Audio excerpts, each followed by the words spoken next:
And we are live. Yo, Welcome to a new episode. Hello. Hello. hello. Welcome to a new episode of Masters of Fate. Episode 4 of season 4. Guys, we did so many of these already. It feels like we started yesterday. Yeah. Yeah. As always, thank you everybody for being here. Thank you the chat. Thank you. I mean, nobody wrote yet, but hopefully people will write soon. And we reached the milestone of 40 followers, guys. 40! Oh, Yeah, Wow. good. That's good. yeah. Nice. We are rocking. Also working on a new Patreon page. And if you want to follow us on Instagram, we have a new page called Masters of Fate underscore TTRPG. All right. All right. Let's see what happened with the last session. Do you guys remember more or less what happened? Many things actually. Yep. Oh yes. Mm, We would like to give some little recap before we go. I would like, but I don't remember the name of the doctor. I'm checking my notes, but I can't find it. The name of the doctor is Rotgar. Rockguard. Okay. Then, uh, our main mission last day was to find that guy, Doctor Rockguard, uh, to check ourselves actually. Yes, none of us was feeling pretty well, and we need to discover what was happening. Sadly, we discovered that Marcus Steele is suffering from magical cancer. I am suffering from the revamp virus, and uh, the rest of the gang is not actually pretty good either. Yes. Not good at all. And that after that session, after that event, it has been 1 week. You've been like spending some time. Redden has been organizing things with Warus Griffinwell, and today you've received a communication. Redreus is currently on the garage talking with Ginevra, and Ginevra is like adjusting the car and fixing like some part and adding some new components. And it's been very friendly with Redreus all this time. She's giving him like a lot of help, on adjusting some things, using the nano machine bots to enforce certain parts of the car. hmm And this is where the session starts. She just says, hmm "Okay, pass me that the thing next to the thing. You know that it's like a tool to adjust." You're talking about the thing. Yes, yes, Yes. it's the thing next to the thing Okay. because yeah, I need to fix the thing here. Yeah. Thingly, I have the thing. Boom. And I give the thing to her. Okay, and she you see that she starts adjusting a little bit, of the car, and she's like made some strange upgrades that you don't really hmm comprehend because it's like technology coming from the lands of Agatar, so the Argent don't really have those. hmm But from what you understood, it's like something that is used to counter kind of magic attacks. Okay. Like a shield, kind of. Yeah, some kind of shield, yes. That's what it does to the car. But it's like you cannot feel it. It just kind of protects the car from magic attacks. Okay. Okay. Okay. Can I ask Ginevra Sure. how she did it? Like more to understand and maybe to try to copy it, not maybe on all my body, but to, for example, some parts of me that should be more protected than the others. My core, for example. Just ask her. Okay, hey Ginevra, uh, Yes. uh, could you like explain me the thing, like how it's working? The thing all around the car.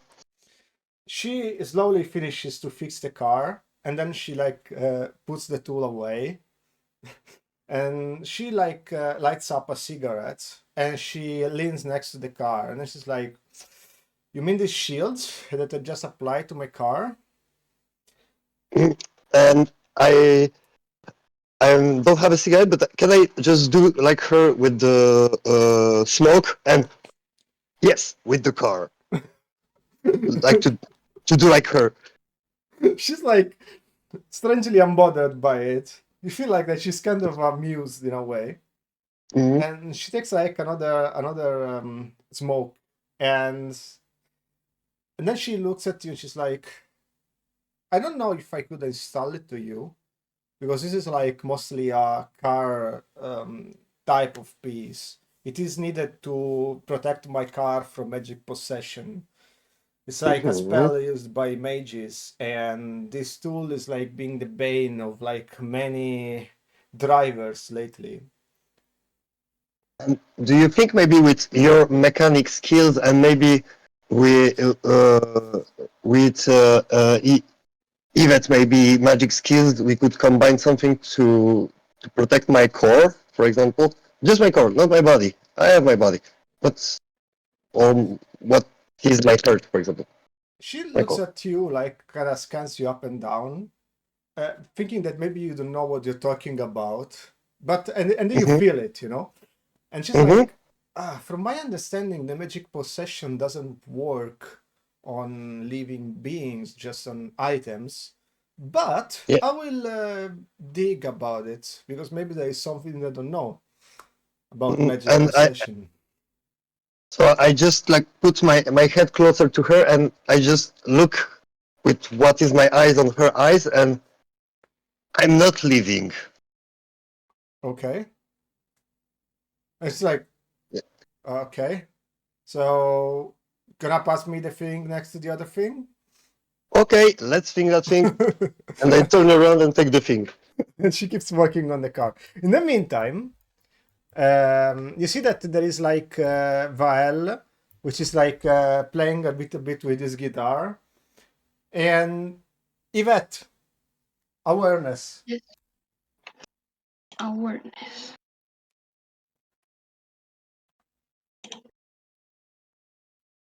Okay. 2 plus 2. 4. Okay, you don't see anything. Okay. You and Marcus are in the room. Lydia has not shown up yet. The bodies have been completely in control of Marcus since the entire week. Occasionally, Marcus, you felt like your soul was going to be ripped away. Almost like his energy was pulling it off. But you managed to keep in control thanks to Volo's meditation. Speaking of Volo, Volo, what are you doing? What did you do this week? Um, it's a good question. Um, as we decide to follow Hancortes Retamoso's steps, or to find him, I would like to be spending my time finding for some clues to start the mission. Okay, so basically, you've been helping Redden a lot. And you saw that Okay. Redden was discussing a lot with Waros Griffinwell because they were planning some kind of operation.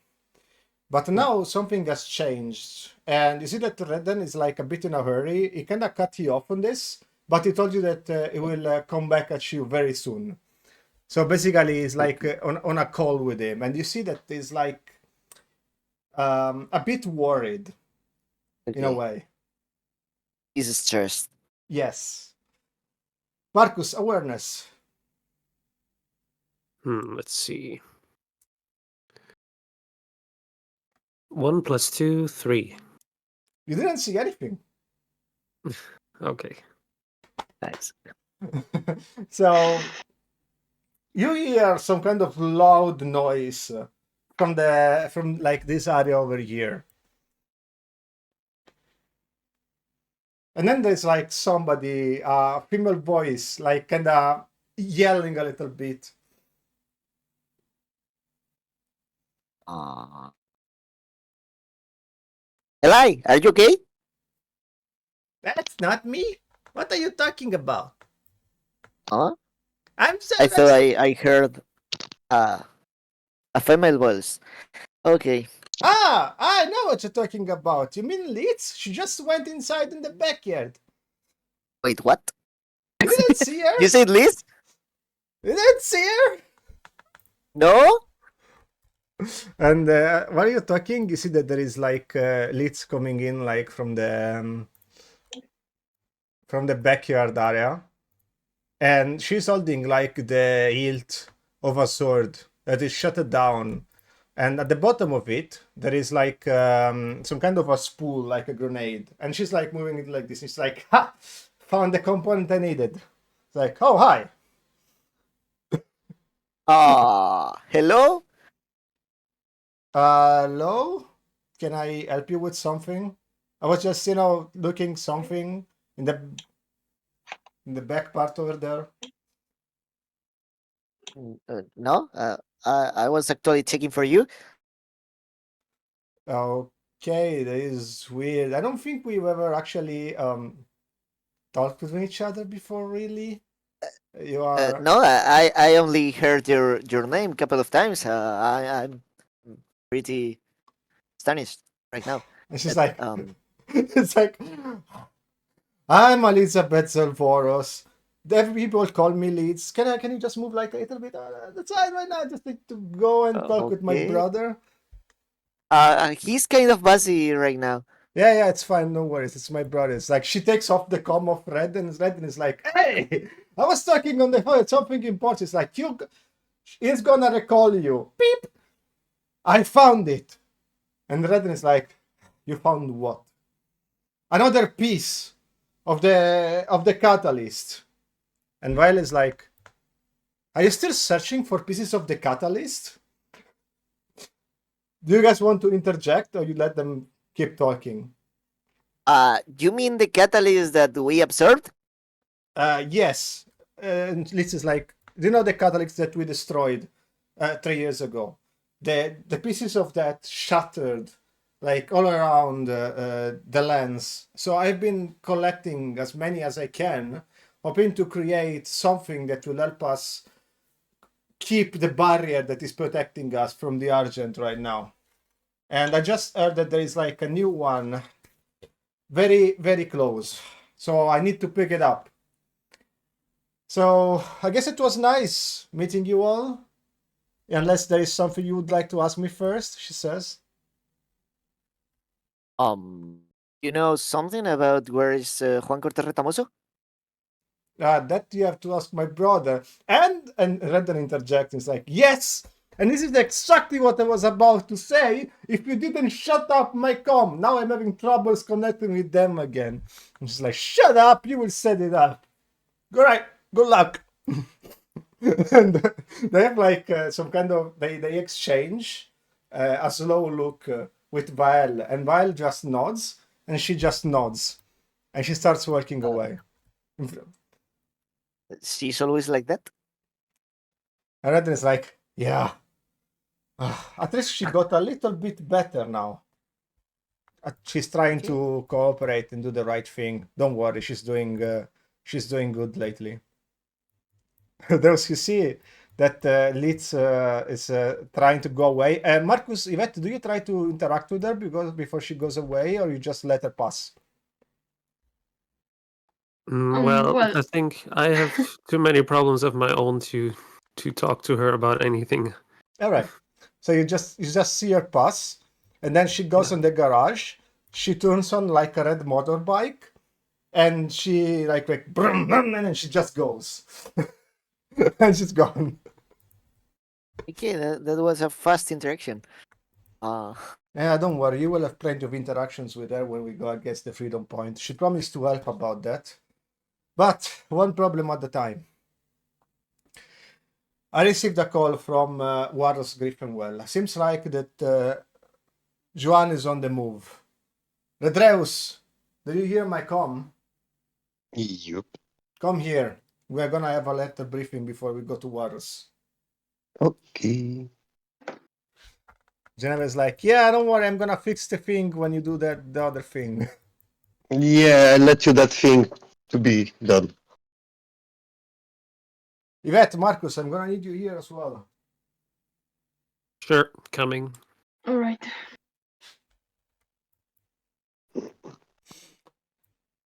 Val starts singing some kind of tension music with the guitar.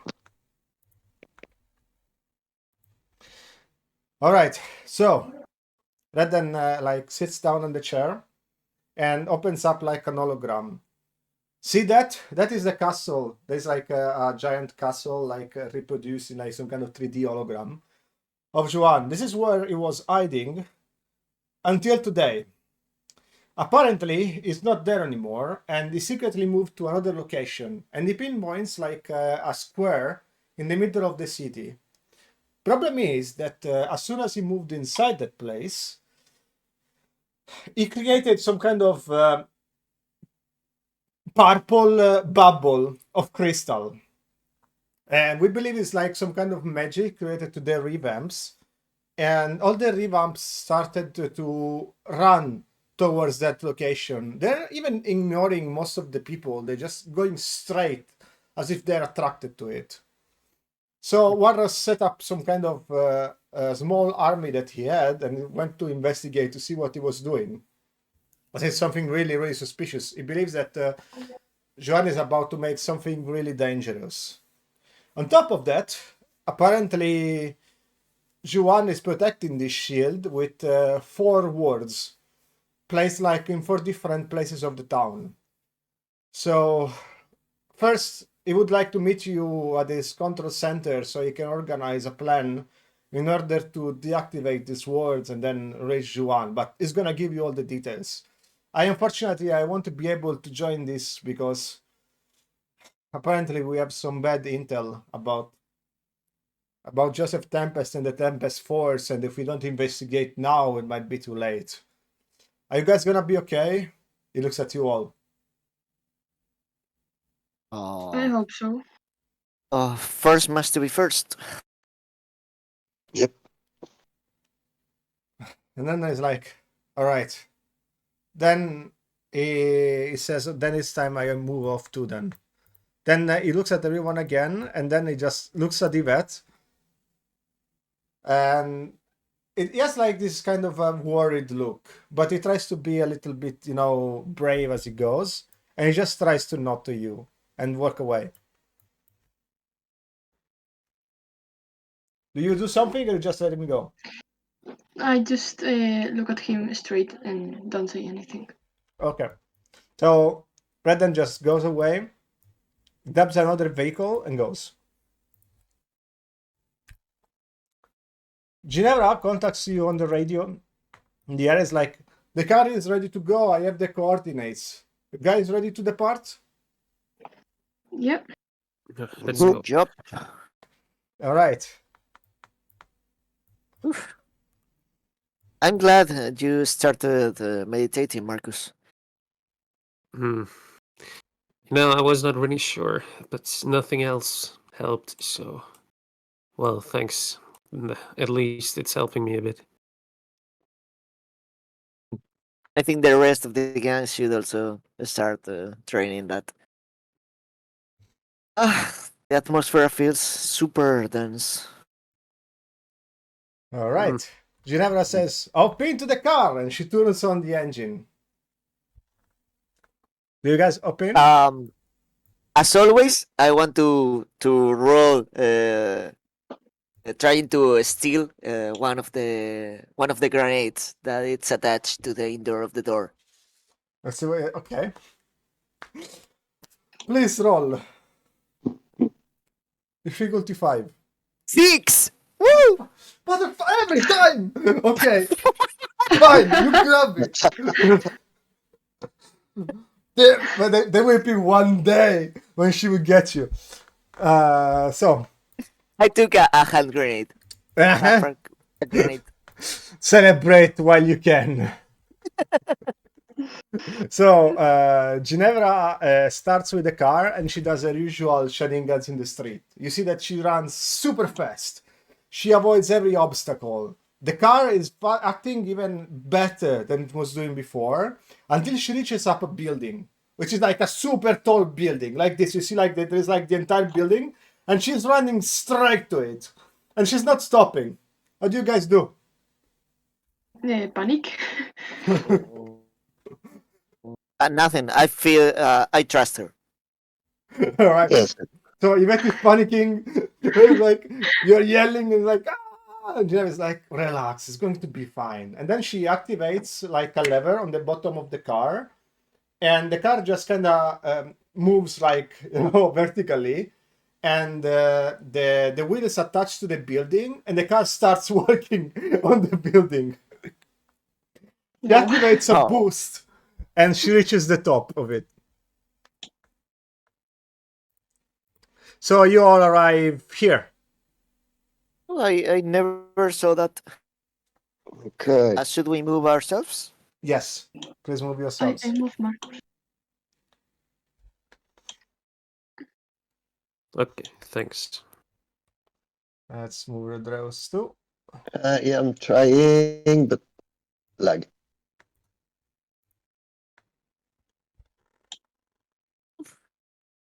Okay.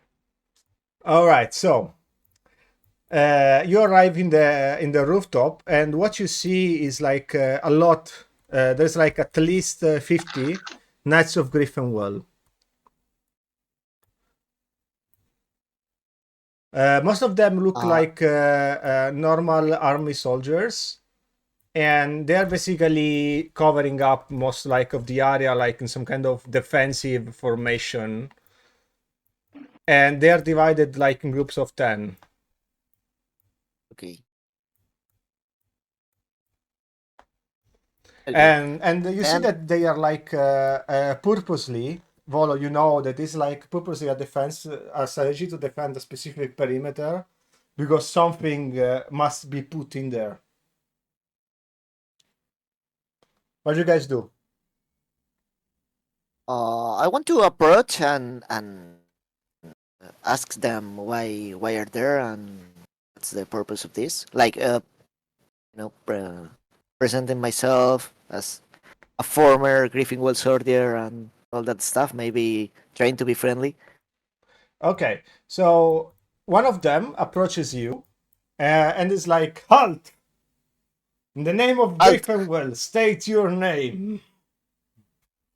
For the Charge of Agantor, I'm Bolo Santire, former warrior of the Griffinwell army. Volo Sanchire. It is a very heroic name. I have heard of you and your tales in these lands. However, seems like you are no longer a real soldier of Griffinwell. How can I trust you not being part of these gangs? I will never be a part of the gangs. Really? I'm no longer part of the Griffinwell army. That the soul of Griffinwell and the values of the church are still in my heart. I just to leave them. Just I had to follow my own path. And it's like, I don't believe you. I need more proof because of that. And then he gets stopped. And then you see that from behind him, there is Warros Griffinwell coming in. And it's like, these soldier. These are our welcomed allies. They are here in my behalf. And then he starts approaching you guys. The want to guards kneel. move aside. You kneel? Okay. It's an honor. And Warros is like, at ease, soldier. You are not in Griffinwell here. We're in a different, wild, crazy land here. Rise up. We have a lot to talk. It is good to see you all. Young Yvette, young Volo, and Redreus, right? Yes. All right. Redden told me you would be arriving. We have a lot to talk about. Please follow me. You guys follow him? Yeah. You start walking towards him, and then you see that there is like some kind of like explosion coming in. like a boom, and then there's like a vehicle that is carrying like something really big approaching the place. What you guys gonna do? Is that an Um, ally? Horse is like, ha! I guess they are here. Good. I have to introduce you to something. And then you see that there is like this very large vehicle, which is like Magus manufactured, but is carrying some kind of like giant thing with the logo Griffin all over the place. And the sooner it gets closer, the sooner you see that it has the shape of a wild creature, and then it lands like on the field, and you realize that it's like some kind of tank with the shape of an elephant, and it goes down. Like, Oh wow! oh, good. Hmm. And Whereas like, good, the elephant tank arrived. Thank God that thing is one of ours. Thanks God. Yeah. Whereas like, yes, I figured if we had to go in enemy territory, it would bring up the big guys. And you see, this thing is actually really huge. It's like it could not like, I don't know, 200 people in it. It's like, and it has like a lot of Wow. guns like around it. wow. But you see that it's damaged, and then there's the knights that are going close to it and are starting to do some repairs. Well, seems like the first squad completed the mission, but where is my daughter? And you hear a female voice coming from behind you. Yvette, awareness. Oh man. Okay. 4. All right, you recognize immediately the voice. That is the voice of Vael Griffinwell. Flying down like an angel coming from the sky, she lands next to Yvette, and she kind of glares at her, and she's like, Yvette, how are you doing? You see that she's a bit upset at you. Wow, that's a long time no see. How are you? I'm very good. Although Really? I am not really able to talk with you right now. Redreus, give me awareness. Okay. Okay.